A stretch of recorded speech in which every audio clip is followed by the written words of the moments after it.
नमस्कार दोस्तों।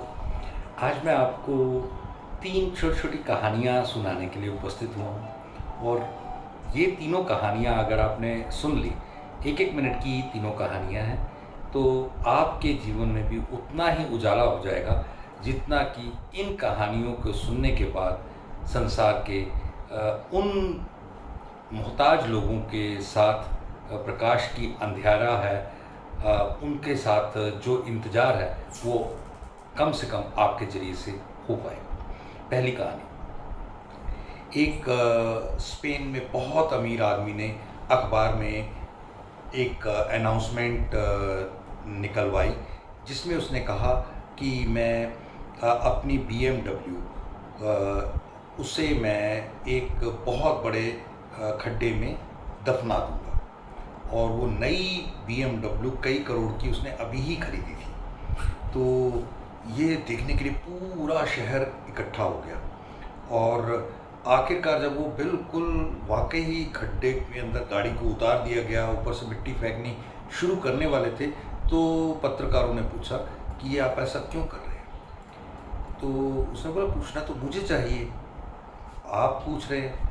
आप इतनी सुंदर देह, जिस देह की कोई कीमत नहीं, जिसका कोई रिप्लेसमेंट नहीं, जिसके जैसी देह इंसान ने आज तक नहीं बनाई, उसे हर व्यक्ति के न रहने की सूरत में दफनाया जाता है, जलाया जाता है, बहाया जाता है, वेस्ट कर दिया जाता है। आप उसका सदुपयोग क्यों नहीं करते?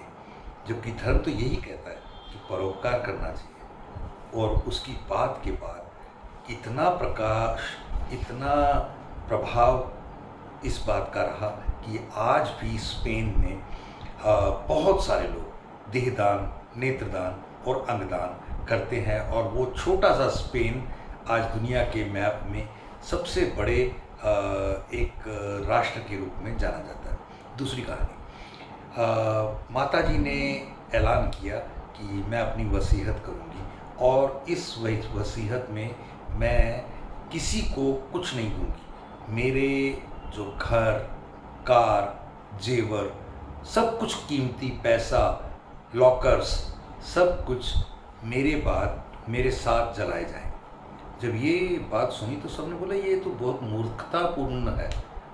तो माता जी ने जवाब दिया, यदि ये मूर्खतापूर्ण है तो आप इतने वर्षों से इतने लोग जो अस्पतालों में इंतज़ार में बैठे हैं, अंगों की, नेत्रों की या अच्छे डॉक्टरों की, उनके लिए आप देहदान नहीं करते ताकि उनके ऊपर रिसर्च करके लोग अपने पढ़ाई के कारण आपके ऊपर अच्छे से डॉक्टर बन के सहायता कर सकें, आँखों से आपको प्रकाशित कर सकें, अंगों से आपको जीवन दे सकें।